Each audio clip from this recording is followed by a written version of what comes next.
যে নেতা দেশের মানুষের জন্য, দেশের স্বার্থের জন্য কাজ করেন তাকে মানুষ কখনো ভোলে না।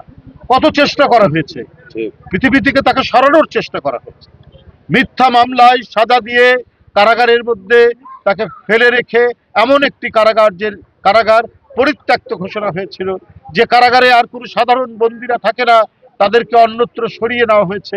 সেই পরিত্যক্ত কারাগারে 3 বারের প্রধানমন্ত্রী দেশনেত্রী বেগম খালেদা জিয়াকে রাখা হয়েছে।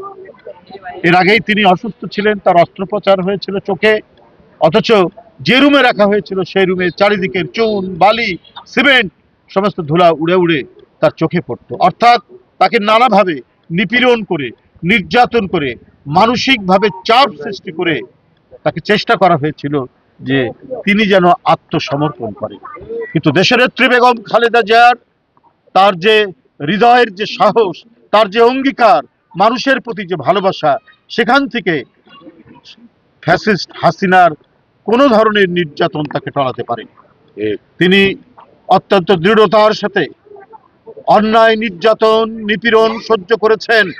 কিন্তু যে সরকার, বেআইনি সরকার, অবৈধ সরকার তাকে অবৈধ বলেছেন, এবং যে পাতানো নির্বাচন, যে জালিয়াতির নির্বাচন করেছেন, সেই জালিয়াতির নির্বাচনের ব্যাপারে তিনি সোচ্চার হয়েছেন। আজকে দেখুন বন্ধুরা আমার, সত্যের পক্ষে থাকলে, ন্যায়ের পক্ষে থাকলে, জনগণের পক্ষে থাকলে, দেশের পক্ষে থাকলে আল্লাহ তাকে সম্মানিত করেন। আজকে তিনি অত্যন্ত রোগাক্রান্ত, আজকে তিনি সংকটাপন্ন, তিনি গুরুতর অসুস্থ অবস্থায় চিকিৎসা নিচ্ছেন, কিন্তু দেশের জনগণ তাকে সম্মানিত করেছে।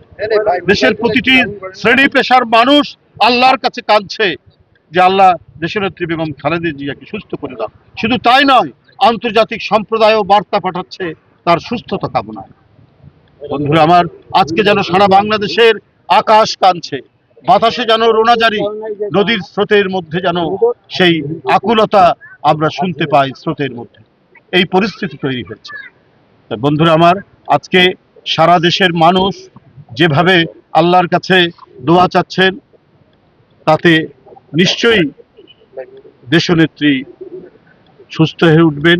আল্লাহ মানুষের দোয়াকে কবুল করবেন এবং তাকে সুস্থতা দান করবেন।